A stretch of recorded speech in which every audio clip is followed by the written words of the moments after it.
information. It includes some of these information like the derivation path and things like that, output descriptors and things like that for the different kinds of wallets. But just generally speaking, if you've just got most hardware wallets, you can recover that same seed into another, just so you guys are aware with recovery.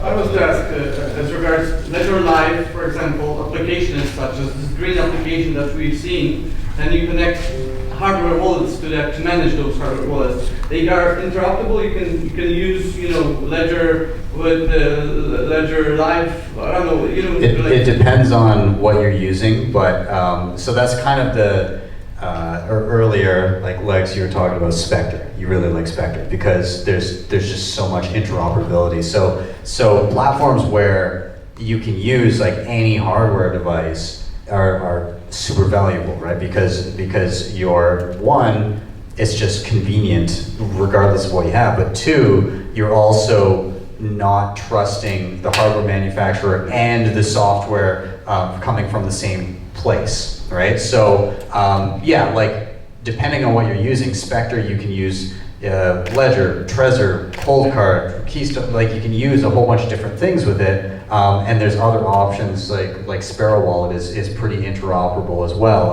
and Electrum, and so there's definitely options for that kind of stuff. It really depends, and then others might be very specific. So like Ledger Live, you can use a Ledger with it. That's it. Trezor Suite, you can use a Trezor. Yeah, typically the proprietary suite of an hardware will only interact with that hardware. The green being an exception because it's basically for Jade, but it can also use Ledger Live. So that's the only exception. Otherwise, typically the hardware tool will only use that hardware, while the general tools like Spectre, Electrum, and Sparrow will use many different kind of hardwares.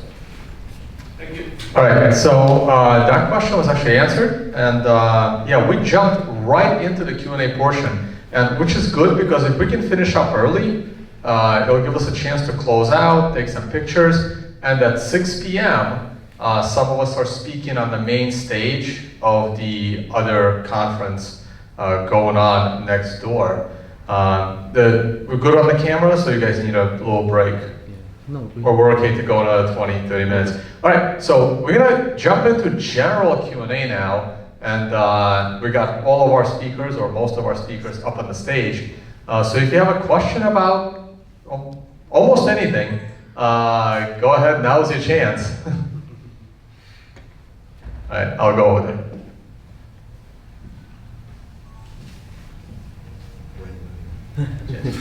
I'm generally fascinated by the amount of possibilities of smart contracts on Bitcoin, with all the scripts you can do, time lock, multi-sig, all that. Is that something that we would see, I don't know, move on to Lightning, or is that a domain that's... To be clear, Lightning already does use... I know, but some that's more CLTV. custom to what I want to achieve. Maybe some of the DLC stuff, I'm not sure how much. So DLCs, for people who aren't familiar, discrete log contracts, and people can do things like betting on things, basically there are ideas of doing things like stablecoins on DLCs. So I did an episode with Nadav Cohen from Shortbits. I think it's around 219 or so, around there, if you're interested in that. I think that's probably the big example. And then there are other ideas kind of related to that, but maybe some of the other guys on the panel want to touch on that. Well, I would say, but a specific question about Lightning or not. Lightning transactions still need main chain security when they are settled. So any kind of smart contract on Lightning ultimately needs to be possible to be settled on chain. So it's basically the same thing. The difference will come, probably will come about use cases. So typically Lightning is good for small amounts and instant confirmation. So everywhere you need something small moving or something moving fast, then you will probably have a smart contract which is on-chain capable, but is kept off-chain as long as possible. If you need large sums or long-term security, because some people think that Lightning is just better than on-chain or worse. It's not. It's a trade-off. On Lightning, you have very fast confirmation, but then your security decreases on time. On-chain, you have slow confirmation, you have to wait, but then your security increases over time. On Lightning, you pay a lot to move huge sums because you need liquidity for routing, but you don't pay for small. and on-chain. It's the opposite. The opposite, yeah. No, you said you pay a Oh, lot sorry. on it. Okay. It's the opposite. It's the opposite, yeah, right. It's a trade-off, right? So, but ultimately, even DLC, they need to be settled on chain. So it's just a multi-sig with the Oracle, basically. Maybe I can. Just hold it closer. So, maybe I can just add that there are some proposals called covenants, which basically will allow to Bitcoin to extend the expressiveness of what you can do on Bitcoin. And if you think about just for to let you know to everybody, I mean at the moment you can do two types of smart contracts on Bitcoin. One is a who can spend, so basically it's just public key, private public key cryptography. When before people were telling you about time blocks, right? So you can express when your funds can be spent. With covenants, you can decide how and the transaction can be spent. So this means you can do like advanced polls. You can do much more stuff. Improve also Lightning in some ways. And by the way, on Liquid, covenants are already there. So yeah, maybe tomorrow we'll see some use cases of covenants which on Liquid sidechain can be done. That's it. We got a question over here. Unless anybody else wants to comment. I kind of want to just build on this question. Like, would you see any progression or any sort of like Bitcoin DeFi with like a Uniswap alternative where you would see like wrapped coins on the Bitcoin network? Is that possible? I start again, then I leave it to you. So I think that a literal definition of DeFi, which is really decentralized financial activity, Bitcoin already has two of the most interesting cases of really decentralized finance, which are Lightning routing. So you are basically paying for the liquidity of somebody else in a trustless way, in a decentralized way. You are just auctioning liquidity in exchange for the same liquidity in another position of the routing graph. So that's a financial transaction, and it's completely decentralized. Another example is Join Market for mixing. You are basically auctioning some liquidity to exchange for the same amount of liquidity, but with another position in the privacy graph. So you're exchanging Bitcoin for Bitcoin in different routing position or in different privacy position. That's DeFi. Of course, that's not going to buy you a Lamborghini. So if you think about Uniswap, that's possible. I mean, you can do already now, probably manually, a liquid transaction, which is basically atomically swapping some liquid asset with some Bitcoin. You can do that. The point is, in an environment where there is not plenty of trust in shitcoins in general, what's the point of uniswapping what with what? So in Join Market, you swap Bitcoin for Bitcoin with different privacy features. In Lightning, you swap Bitcoin with Bitcoin, but with different payment capabilities. In Liquid, you swap Bitcoin with Bitcoin on Liquid for different use cases. But Uniswap literally thrives on the fact that there are many shitcoins people like to gamble on. If you don't have those, the appealing reduces. What if we saw like more of a use case for stable coins, so like easily trade your Bitcoin for, I know Shapeshift has like a shift for 5K, I think, but like if you wanted to do more Bitcoins and not send it to an exchange or something like that. Well, I mean, already, I would say that BISQ then, it's another very good example of Bitcoin DeFi. In BISQ, you have people with a decentralized exchange between government issued shitcoins and Bitcoin, which is a good use case. I guess the other example would be this algorithmic so-called stable coin, which I think right now they are completely, that's not DeFi at all, it's completely centralized. There is no way to create an algorithmic stable coin which is decentralized as of now. Maybe you can put an oracle which is a smart oracle, which is blind or it's constrained by an HSM, but actually it's very centralized. So that's, I mean, at this point you just trust Tether or whatever. I think you do have also TDEX. I don't know why you didn't ship right, TDEX. sorry. But TDEX is like because it's centralized, right? It's not DeFi. TDEX is like built on Liquid, so you can swap between all these different assets. And your other part of your question, like what about wrapping the shitcoins? I don't know. Like Ethereum has to wrap Bitcoin because they need Bitcoin, but we don't really want Ethereum. Like I wouldn't trade wrap Ethereum. But there have been discussions about wrapping ETH through some exchange federation, like a subset of the Liquid Federation, to speed up ETH transfers using Liquid.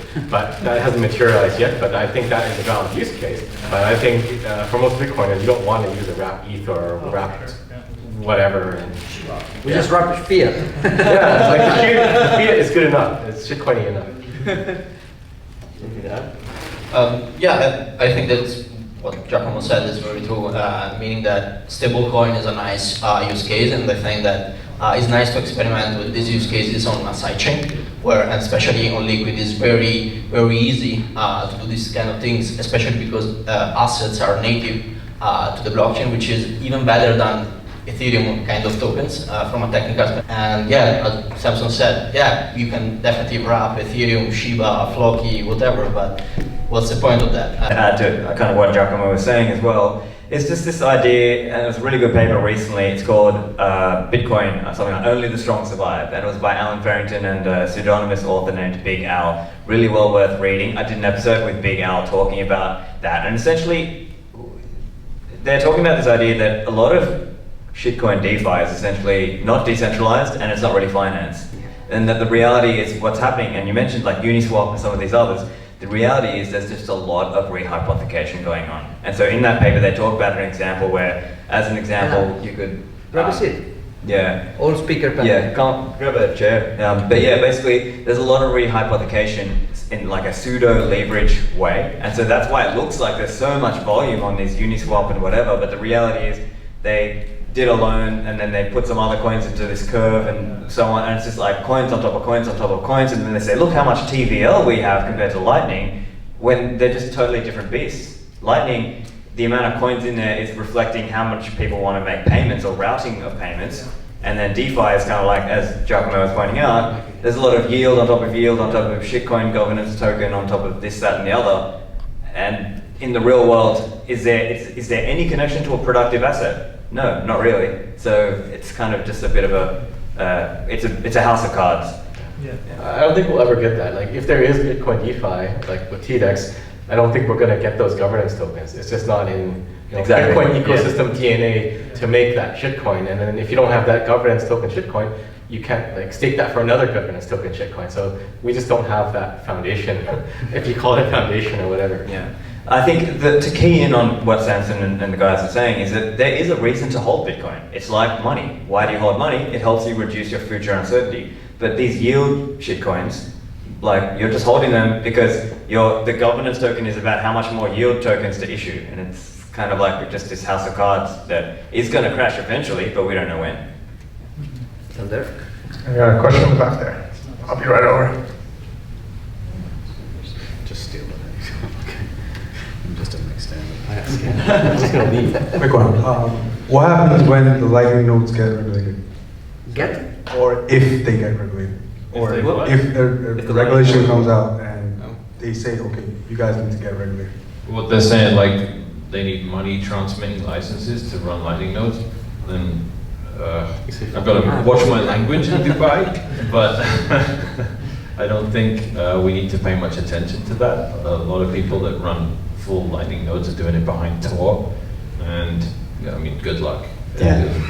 Well, I mean, yeah, like if you see the growth of the Lightning Network, even just this year, like you see a good instance is Plebnet. It's literally just a bunch of Bitcoiners that started to get together and said, well, you know, there's a lot of big companies that are running pretty centralized nodes, so let's just start to connect together rather than routing through the big guys. We'll start to route through each other, and the growth of individuals just running their own Lightning nodes and routing liquidity through each other has exploded, and the amount of Bitcoin on Lightning Network has exploded, and the amount of just small plebs, and you see these little plebs that have set up their own nodes with not a lot of local liquidity, not a lot of liquidity on their side, but have become some of the most prominent nodes out there because they've done it in such a way where they can route a lot of payments without needing too much of their own coin involved. And I think that it's kind of beautiful watching the Lightning Network grow because it's all of these individuals, and many of them, again, I've kind of screwed myself because I'm like, hey, everybody, look at my node and connect to me, and here's how you can connect to me. So yeah, you know, well, I'd say a fair number of us on stage here are pretty much fucked. but that being said, the majority of Lightning Network is just people hiding behind a NIM, routing tons and tons of payments, and I think that's going to be a lot of the future of Lightning Network, and that's what I'd love to see. And so if I take a hit for that, then so be it, but I'll come back as an anonymous node down the line. Yeah, I want to add, like, it's like Bitcoin node running. It's a low barrier to entry, and that's a deliberate thing. Like, it's not, they can't come after you. Like, if you want to run an Ethereum node, you can't do that inconspicuously because it's just so resource intensive. So running a Lightning node is just, you can fly under the radar. Like, I had one all day running on a Raspberry Pi, sitting on that chair back there, like, over Tor. Like, who is Not even that. Yeah, Ethereum still now doesn't support. Ethereum still now, full node on Ethereum still doesn't support Tor now. So in 2021. So literally their priority are like different. So I think we are the last. I don't know. So the point is, technically, there is no reason a Lightning node should be easier to regulate than a Bitcoin node. If anything, it's maybe harder to regulate. The only difference is probably social. When Satoshi started Bitcoin, we didn't know the kind of reaction, he didn't know the kind of reaction he would have had from the state. So he decided for a very strong OPSEC way. When people started to work on Lightning, we were in this honeymoon phase that Lex is saying is dangerous, and it is. This phase in which we think we will not be attacked, so we relax the OPSEC a little bit. So people inventing Lightning are known people, and people promoting Lightning nodes, they are known people openly so far. If the state attacks, then it just turns into earlier Bitcoin style, where people will just turn into anonymous, pseudonymous nodes. And that would be a good thing. Yeah. Next question. Okay, we were talking earlier about DeFi on Bitcoin. Do you think we'll see in the future a decentralized lending platform with Bitcoin and Tether? Do you think it's possible? Since I have the mic started on that, I don't think it will be huge, because the problem with lending is that it's never trustless. The point of lending, of real lending, is that I lend you something, I give you control of that, and then you give it back to me, which means I need risk assessment, I need to know you, and that's inherently not really decentralizable. You can decentralize lending with collateral, but again, in a Bitcoin-only world, you collateralize Bitcoin with Bitcoin, so what's the point? Maybe, again, in a way, we could say that some kind of coin join is lending, because I'm giving you this Bitcoin, you give it to me, and some kind of smart, a coin swap can be a lending of some sort. But normal lending, so interest lending, what's the point of using that unless you just want to do regulatory arbitrage, like going around some taxes, which is cool, always minimize your donation to the criminal organizations, but still, it's not technically smart contractizable.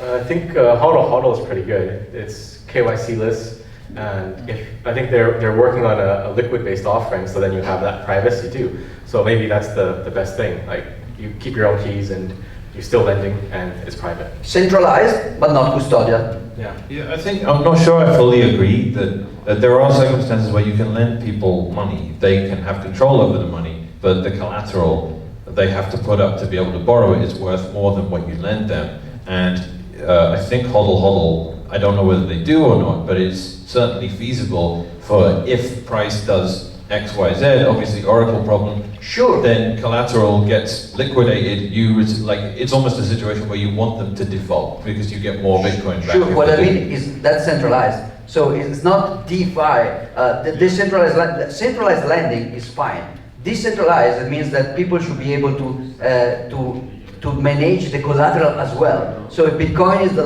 the lend part, what is the collateral? The collateral still Bitcoin. So maybe some token, but then the token will represent something, some centralized part. So very hard to decentralize lending, in my opinion.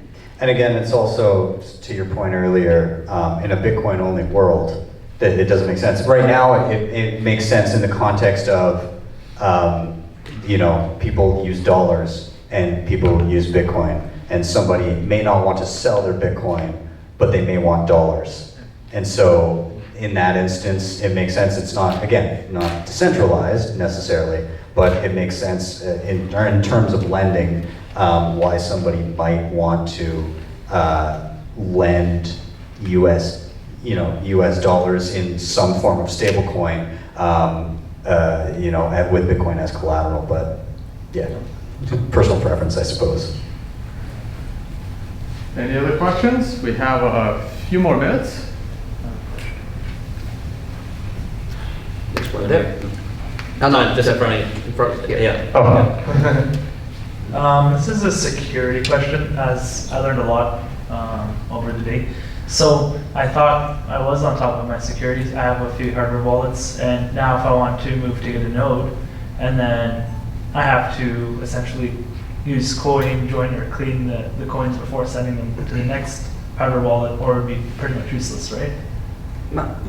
Or You're talking privacy versus security. So like, it's kind of double-edged sword. So let's say you had coins sitting on my Tracer, on whatever hardware wallet, Yeah. and you want to utilize that hardware wallet in conjunction with a node. Or I want to now get a node, and then Are you worried about having sacrificed the anonymity of the coins you have using Trezor Suite or Ledger Live? Yeah. And now you want to, okay, so you would have to start. Can I comment on that real quick? I think the biggest factor here is how are those Bitcoins acquired? If they were acquired through a KYC source versus an income source or versus a cash buy source.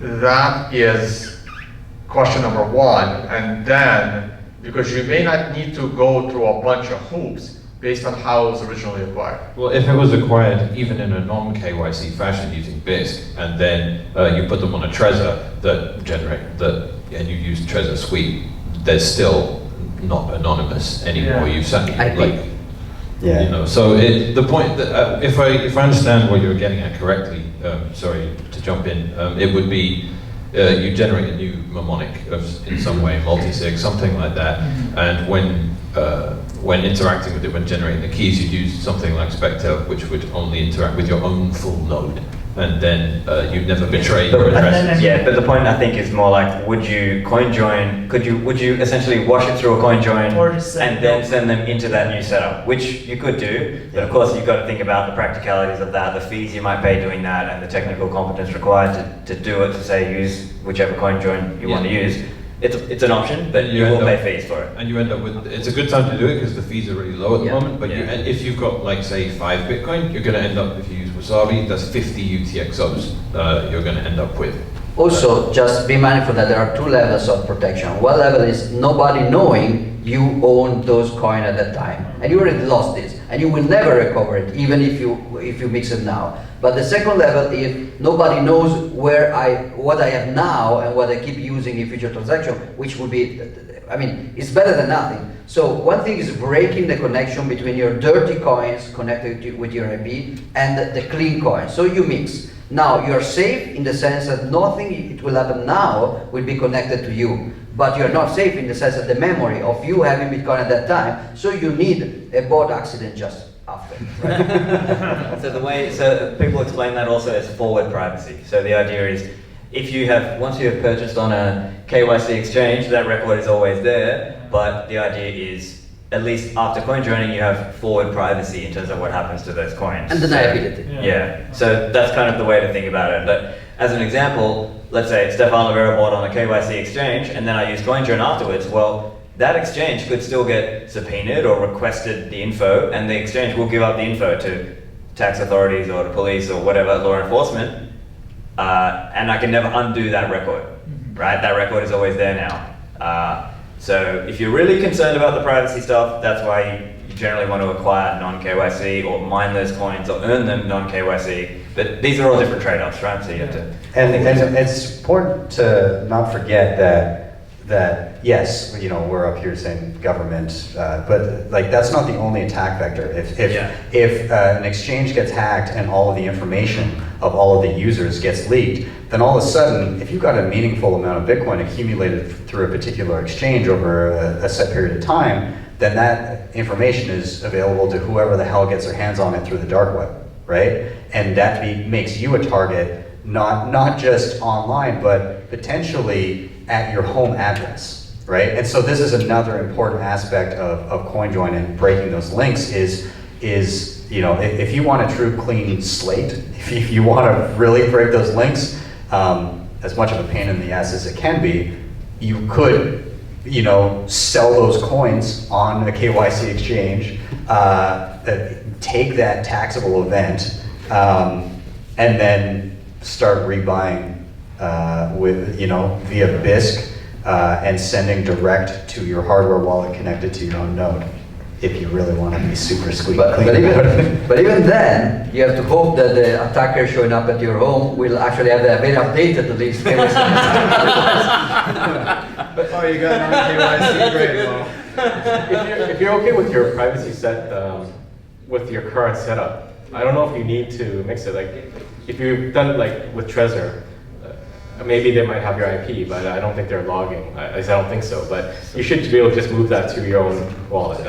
Like going to mix it depends what your case is. If you're just hodling forever and you never plan to sell it, then you can go and mix it. But if you did want to sell it at a KYC exchange later, if you did mix it, they might give you some hassle down the road. So you just have to think about what you're doing and is it worth the extra work? Because I think if it's just on a Trezor and you want to move it to your own node, it should be fine, I think. I would like to fight back on that, Samson, because the point is that if an exchange, if any kind of service asks you to not use a Bitcoin best practice, which is actually embedded in the protocol, which is CoinJoin, the fact that transactions are atomic in inputs and outputs, it's an embedded feature of the protocol, and it's a best practice. If an exchange asks you not to use it, it's like a browser asking you not to use HTTPS. So the only rational response is change browser. So services that ask you not to use privacy in Bitcoin, they're asking you to put yourself and your loved one in danger just because. So just change service. I think when we will be out of services, because they will be all forced, then we may start to comply a little bit, and that will be less difficult than we imagine. Because think about, you're an exchange. How many hopes before the deposit transaction you can see a CoinJoin without flagging? So if the answer is just one, then I just make 2 hopes before and I'm fine. If the answer is 2, I will just make 3. So if the answer is 50, then it's hard to make 50 hopes, but then everything on the exchange will be always dirty, because the previous transaction for 50 times, unless it's a miner selling, there will be always, if you go on Blockstream info, you will see the privacy info talking about the possible CoinJoin. Any transaction with more than one input and more than one output are possible CoinJoins. We know that some CoinJoins are more easy to track than others, especially if you use a centralized service, a standard service, but any transaction with 1 plus and 1 plus, it's maybe a CoinJoin. So what do we want to do, exchange? You will actually, if we want, we can make all Bitcoins dirty.